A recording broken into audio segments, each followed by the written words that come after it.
What's up guys, I'm randomfrankp, got a highly anticipated video. Today we're going to be checking out the Finalmouse Ninja Air58. Let's see if these are actually worth all of that hype.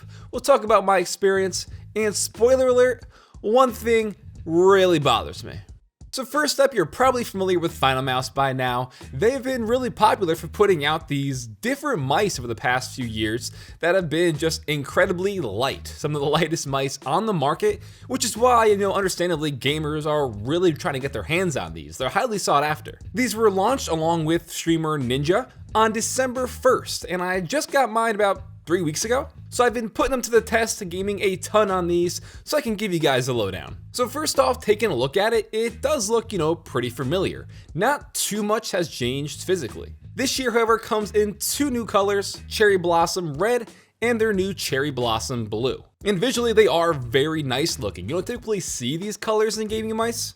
Think of it more like a powder red and like a powder teal color, but no complaints on my end. In terms of the physical appearance here, as I just mentioned a second ago, some of the biggest selling points to this is its lightweight form factor. It's called the Air58, but when you drop it on a scale, with some of the little cord included, it's around like 65 grams, which is still crazy light. But that's, with some of the cord weighing it down, you'd probably take that off and it's gonna hit that 58 number. And the way it achieves being so lightweight is with this honeycomb cutout all over the mouse. It's perforated, so you have all these individual holes cut in the top, the bottom, the sides, and that's, obviously how it's lighter. There's less actual plastic here. You can literally see straight through the mouse from top to bottom. This is actually an improvement over last year's Phantom mouse because on the side, there were no cutouts here, but now we do have that right below the left and right buttons. And on the bottom of the mouse, there are actually a few more holes. But absolutely do your best not to spill anything on this when you're gaming, because if some liquid gets in the holes there, it's gonna fry the entire mouse.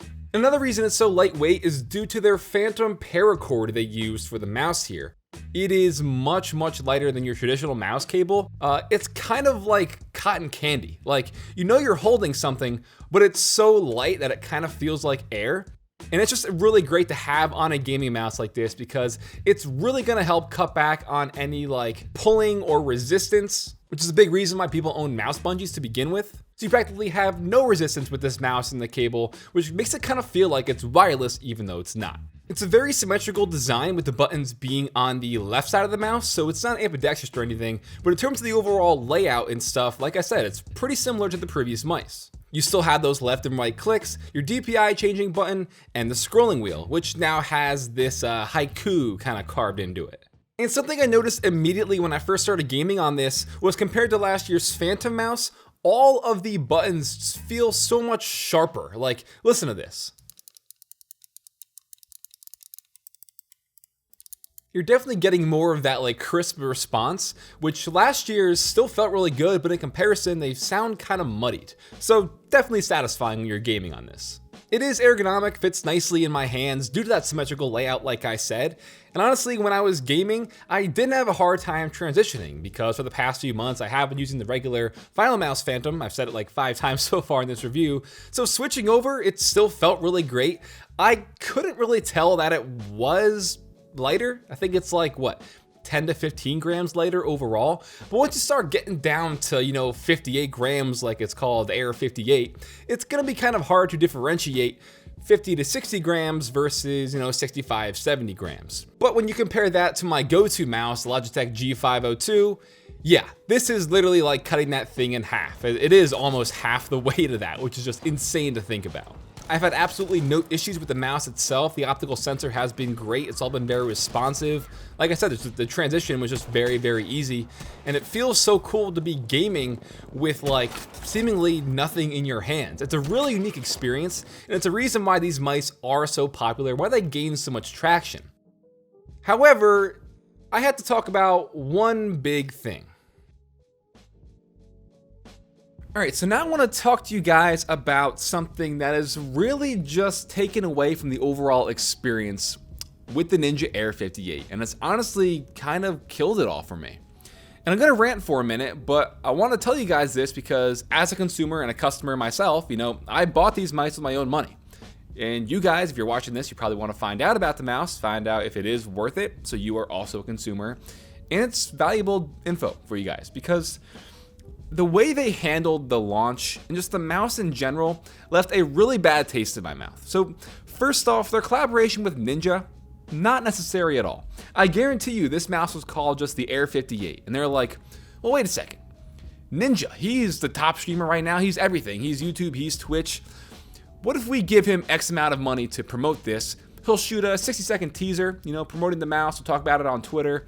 And we'll give him X amount of money, X amount of the proceeds, X amount of the sales.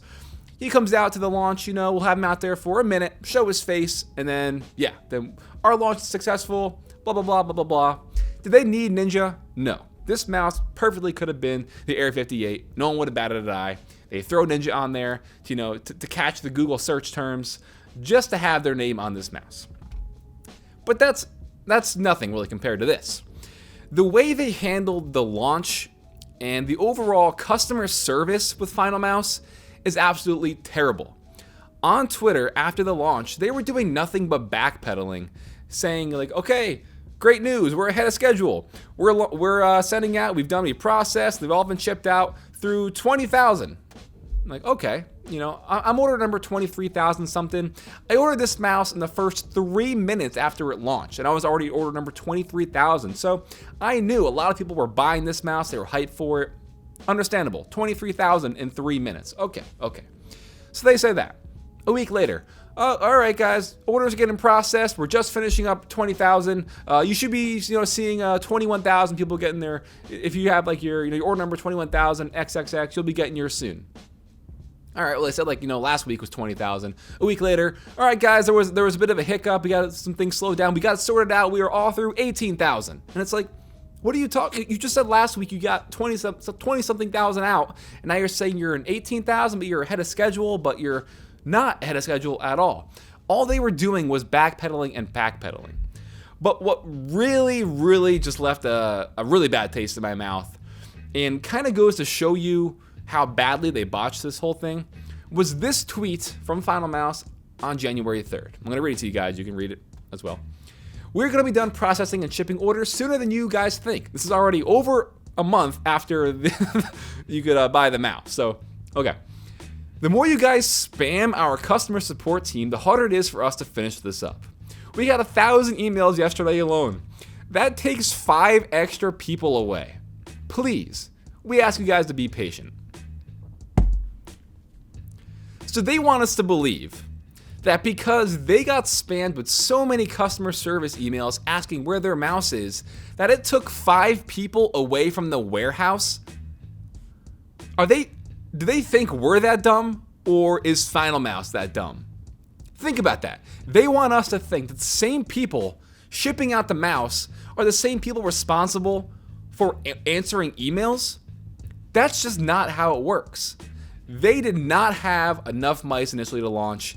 Maybe it sold a lot better than they thought they did because, Ninja promoted it, so they got a lot more sales. They just didn't have enough ready. So they found any way they could to shift the blame from them not having it shipped out in time, not being transparent. They shifted the blame somehow to the consumers, saying that they were getting so many emails that people were taken from the warehouse and had to answer these emails. That is just not how it works. Look, this is the box it came in. I'm gonna cover up my info. And I'll do a macro zoom here so you can see. This mouse is from Finalmouse, shipped in an Amazon box from Lexington, Kentucky. That is where Amazon warehouses are, and that's where they ship their products. Finalmouse themselves are not in the Amazon warehouse individually handling their sales and distribution. That's not how it works. That's what they want us to believe. 5 extra people were taken from the warehouse to answer their emails. They got so many emails. We're not stupid. And the fact that they even put that tweet out after backpedaling for the past month is just disgusting. And honestly, it has completely taken away from the overall experience. It is a great mouse. It's the lightest mouse I've ever used. It looks nice. The color, it's eye-catching. There's nothing really like this out there. It feels great. It's 58 grams. But there just comes a point where the hype has been completely drowned out. Not only did I have to wait a month plus, and there's people out there, I didn't even mention this, people out there still to this day who have not received their mouse yet. My overall experience has been just so dampened from how this was shipped out, the delay, And I got it. I'm like, yeah, it's light. It feels great. It's a cool mouse, but they're just not a good company. And I'm sorry, but that's the truth. That's my experience. As a consumer myself, seeing how they've handled everything, I no longer really had hype when I got this in the mail. I wasn't excited anymore. So unless you were one of the first 10,000 people who got the order in and got their mice in a reasonable time period, less than a month after they ordered it, then sure, they're probably excited, they're probably hyped, but they're probably not watching this video because they have the mouse. So like I said before, just wanted to tell you guys this, and I'm sorry for ranting a little bit at the end of the video, but I felt like when I got this in and was gaming with it, like, yeah, it was cool, it's a great mouse, but I wasn't excited. It didn't blow me away anymore because they just completely botched everything and left such a bad taste in my mouth. They left a bad taste in my mouth. Yeah, you get the idea. That could sum this up pretty well. So, great mouse, bad company, bad customer service, and does take away from the overall experience. So guys, that'll wrap it up for this video. Hope you enjoyed. If you did and you appreciate this info, give this video a thumbs up to show your support. Feel free to follow me on Twitter at randomfrankp. And lastly, if you haven't already, hit that subscribe button. Well, I'm Random Frank P. Hope you enjoyed. Have a good day.